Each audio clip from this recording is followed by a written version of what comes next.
घाटशिला उपचुनाव के लिए चुनाव प्रचार खत्म हो चुका है, लेकिन चुनाव प्रचार खत्म होने से ठीक पहले चंपई सोरेन ने अपना सबसे बड़ा पॉलिटिकल ड्रामा रचा।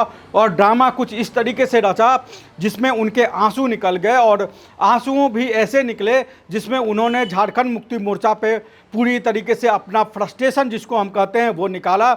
और जिस तरह की बातें चंपई सोरेन ने कही वो बताता है कि चंपई सोरेन की राजनीति किस तरीके से बदल गई है, चंपई सोरेन की राजनीति उनके आसपास के लोगों ने कैसे बदल दी है, और चंपई सोरेन की जो छवि थी उस छवि को किस तरीके से चंपई सोरेन के आसपास रहने वाले लोगों ने बदला। और चंपई सोरेन ने जिस तरीके से घाटशिला में चुनाव प्रचार के आखिरी दिन आखिरी वक्त में जिस तरीके से आंसू निकाले, हालांकि सोशल मीडिया में कई लोग उसको घड़ियालू आंसू भी कह रहे हैं, लेकिन चंपई सोरेन ने जिस तरीके से झारखंड मुक्ति मोर्चा के ऊपर निशाना साधते हुए अपने आंसू निकाले, वो कहीं ना कहीं बता रहा है कि चंपई सोरेन ने विधानसभा चुनाव में, जो विधानसभा का उपचुनाव घाटशिला में हो रहा है, उससे पहले एक तरीके से सरेंडर कर दिया है। और ये आंसू बता रहे हैं कि चंपई सोरेन ने अपना आखिरी दाव भी खेल दिया है। और बेटे के प्रेम में चंपई सोरेन की राजनीति कहाँ से कहाँ आ गई वो देखने वाली बात होगी। और सबसे पहले आप चंपई सोरेन के उन बातों को सुनिए जो चंपई सोरेन ने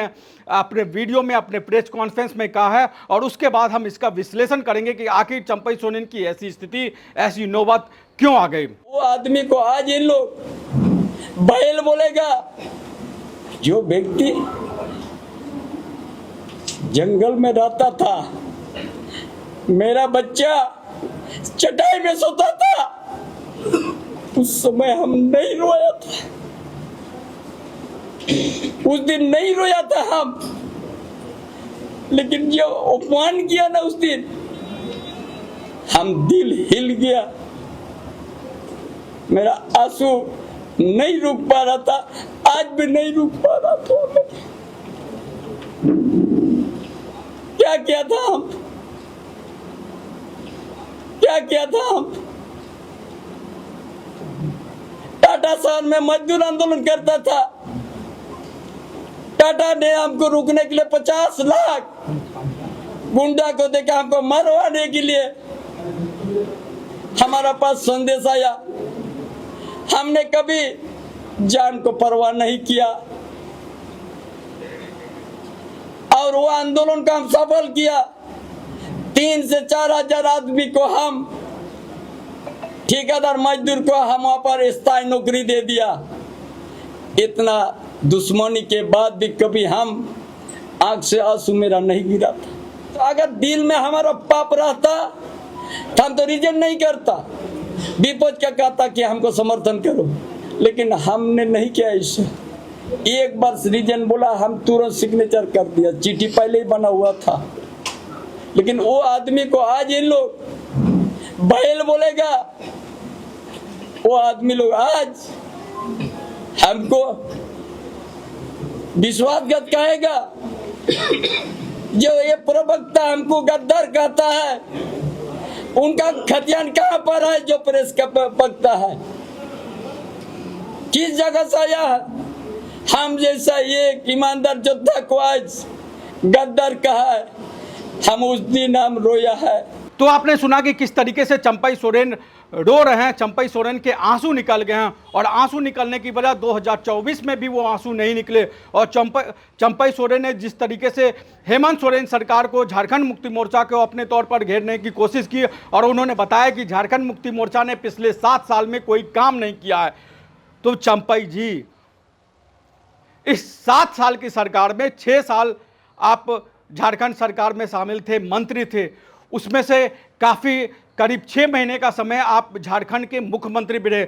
जो आप रो रहे हैं, जो आप ये कह रहे हैं कि घाटशिला की डेमोग्राफी बदल गई, घाटशिला में जोल्हा शब्द का इस्तेमाल चंपई सोरेन ने किया, जिसको चंपई सोरेन ने बताया कि मुसलमानों की यहाँ घुसपैठ हो गई है। और उन्होंने बताया कि अचानक से 22,000 वोटों से रामदास सोरेन जीत गए। अरे 22,000 वोटों से रामदास सोरेन जीते तो वो जनमत था।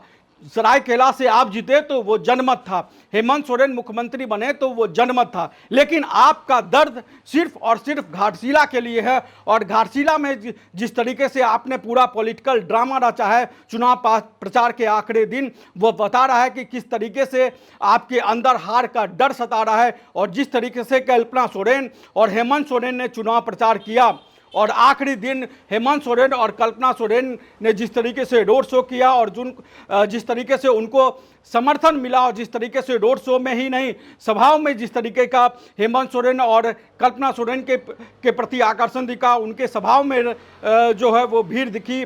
और घाटशिला के तमाम इलाकों में मैंने खुद दौरा किया और वहाँ के गाँवों में जाकर जिस तरीके से लोगों से बातचीत की, उस बातचीत का रुझान ये बताता है कि घाटशिला का चुनाव जीतना आपके लिए मुश्किल बनता जा रहा है। और इसके कई पहलू हैं, ऐसा नहीं है कि चंपई सोरेन की राजनीति जो है इतनी कमज़ोर राजनीति है। और उन्होंने बताया अपनी हम कह सकते हैं कि झारखंड मुक्ति मोर्चा को घेरते घेरते उन्होंने दिवंगत स्वर्गीय टाटा जो रतन टाटा थे उनकी भी घेराबंदी कर दी कि टाटा के समय उनके ऊपर उनको जान से मारने की धमकी दी गई। आपकी राजनीतिक लड़ाई हेमंत सोरेन झारखंड मुक्ति मोर्चा से है, आप इसमें टाटा को कहां से लेके आ गए कि आपको जान का खतरा था? जान का खतरा तो दरअसल हेमंत सोरेन को था। जो आपके करीबी लोग हैं, जो आपके सोशल मीडिया को देखते हैं, उन्होंने किस तरीके से साजिश रची। और भोगनाडीह उसका गवाह है, जब गोड्डा के एसपी ने 2 लोगों को गिरफ्तार किया था जिनके पास हथियार बरामद किए गए थे। बताया जा रहा था कि उन्होंने साजिश रखी थी। जो भोगनाडीह में जो मुख्यमंत्री हेमंत सोरेन का कार्यक्रम था उसमें उन्होंने अपने तौर पे साजिश रखी थी। और उसके आधार पर जो गोड्डा पुलिस है उसने 2 आरोपियों को गिरफ्तार किया था। जो वो 2 आरोपी वो थे जो चंपई सोरेन का सोशल मीडिया अकाउंट देखते थे, चंपई सोरेन के करीबी थी। और चंपई सोरेन के जो करीबी हैं उनकी खींच यहीं समाप्त नहीं हुई।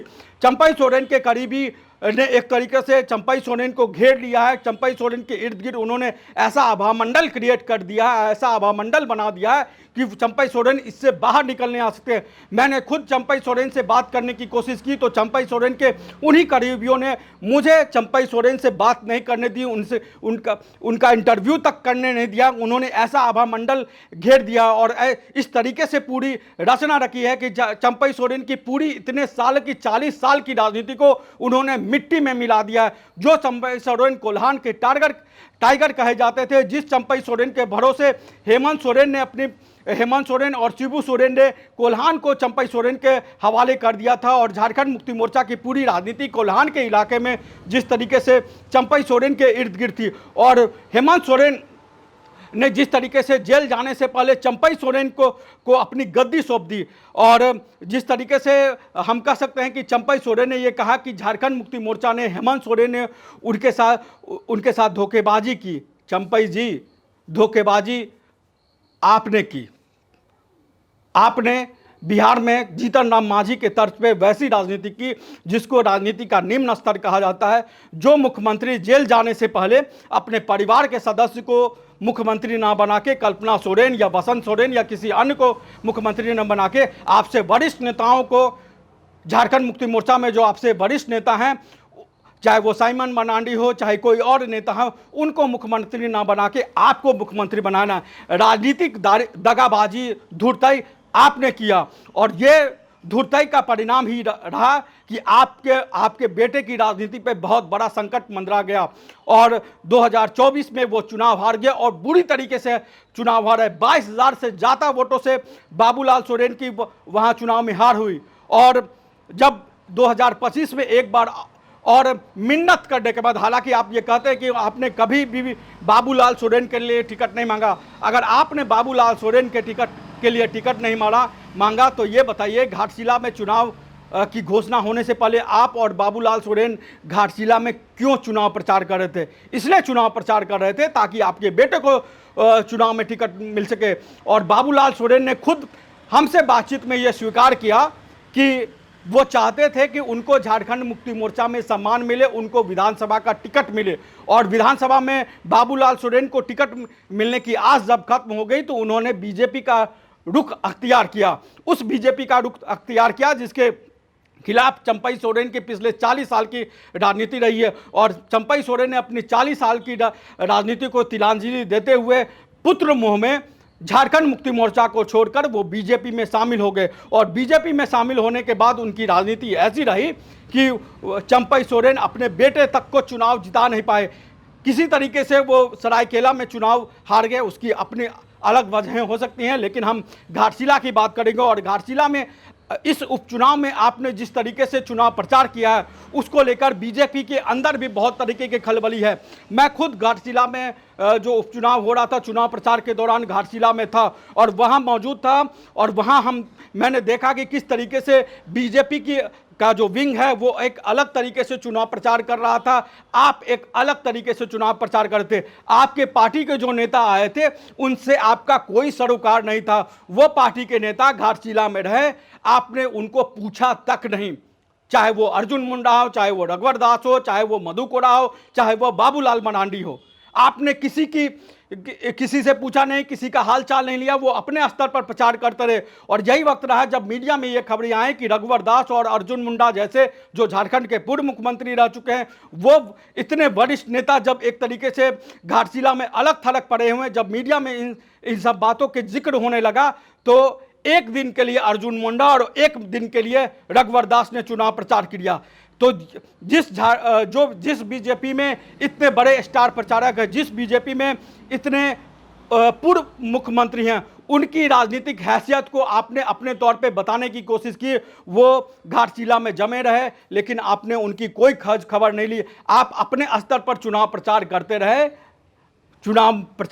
या चुनाव मैनेज करने की अपने स्तर पर तैयारी करते रहे, वो हम नहीं कहेंगे, दर्शक उस बात को भली भांति समझ सकते हैं। लेकिन जो आपके स्टार प्रचारक थे वो निराश होकर चले गए। अर्जुन मुंडा एक दिन चुनाव प्रचार करने के बाद चले गए, रघुवर दास एक दिन चुनाव प्रचार करने के बाद चले गए, मधु कोड़ा एक दिन चुनाव प्रचार करने के बाद चले गए। तो ये वास्तव में वास्तविकता है बीजेपी को घाटशिला में किस तरीके से अपने तौर पर चंपई सोरेन ने हाईजैक करने की कोशिश की। और जो बीजेपी अपने स्तर पर चुनाव प्रचार करती है, बीजेपी का चुनाव प्रचार अभियान अलग रास्ते चला, चंपई सोरेन का चुनाव प्रचार अपने रास्ते चला। और यही वजह रही जो झारखंड मुक्ति मोर्चा चुनाव प्रचार के आखिरी दिन हेमंत सोरेन, कल्पना सोरेन चुनाव प्रचार में जमे रहे। और आप देखिए कि बीजेपी की तरफ से चुनाव की रैलियां 2 दिन पहले ही बंद कर दी गई, यानी कि जो चुनाव प्रचार 9 नवंबर को खत्म होना था वो 2 दिन पहले ही खत्म हो गया। बीजेपी की तरफ से कोई बड़ी रैलियां नहीं की गई। जो शुभेंदु अधिकारी थे, बंगाल से आए थे, उड़ीसा के मुख्यमंत्री आए थे, उसके बाद किसी स्टार प्रचारक की कोई रैलियां नहीं हुई। और हम ये कह सकते हैं कि अपने तौर पर बीजेपी ने चंपई सोरेन की जो राजनीतिक चाल थी, बाबूलाल सोरेन को विधायक बनाने के लिए जो उनकी जिद थी, उसके वजह से बीजेपी ने अपना रास्ता अपना लिया और बीजेपी के तमाम स्टार प्रचारकों ने धीरे धीरे घाटशिला छोड़ दिया।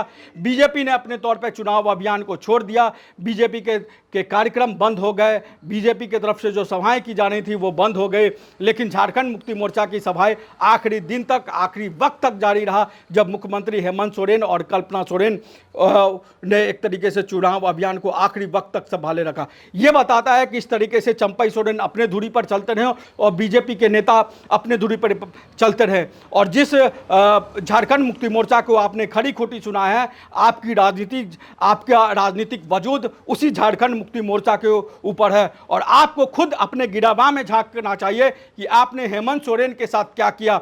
उस हेमंत सोरेन के साथ जो जेल जाने से पहले आपको गद्दी सौंप कर गया था कि आप झारखंड मुक्ति मोर्चा और झारखंड की सरकार को चलाएंगे, लेकिन आप मुख्यमंत्री रहते हुए सरकार को गिराने, पार्टी को तोड़ने का षड्यंत्र करते रहे। और उसी षड्यंत्र का नतीजा रहा कि मुख्यमंत्री जब जेल से छूट के आए तो जेल से छूट के आने के कुछ ही दिन बाद आपको मुख्यमंत्री पद से हटाया। वो तो हेमंत सोरेन का बड़प्पन समझिए कि हेमंत सोरेन ने उसके बावजूद भी आपको मंत्री पद से नवाजा, लेकिन आपने क्या किया वो आप खुद समझिए। और हमारे जो दर्शक हैं वो भी समझ रहे होंगे कि झारखंड मुक्ति मोर्चा के लिए, झारखंड सरकार के लिए हेमंत सोरेन ने क्या किया, कितना बलिदान दिया। और चंपई सोरेन ने हेमंत सोरेन के उस भरोसे को किस स्तर पर गिरा दिया, वो हमारे दर्शक बखूबी समझते होंगे। तो चंपई सोरेन ने जो पॉलिटिकल ड्रामा रचा, उस पॉलिटिकल ड्रामे को आपको लेकर आप क्या समझते हैं, हमें कमेंट बॉक्स में जरूर बताएं। नमस्कार, जोहार। रॉयल इंडिया में आपका स्वागत है।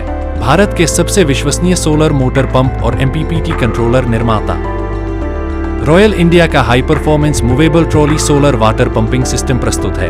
बेहतर दक्षता के लिए डिजाइन किया गया और आसानी से ले जाने योग्य। सरकारी परियोजनाओं के लिए अनुमोदित देश भर के कॉन्ट्रैक्टर्स और एजेंसियों की पहली पसंद। एमएनआरई द्वारा अनुमोदित, उल प्रमाणित, उद्योग मानकों के अनुरूप स्वदेशी उत्पाद। सार्थक ऊर्जा समाधान के लिए हमारे साथ साझेदारी करें। आज ही संपर्क करें।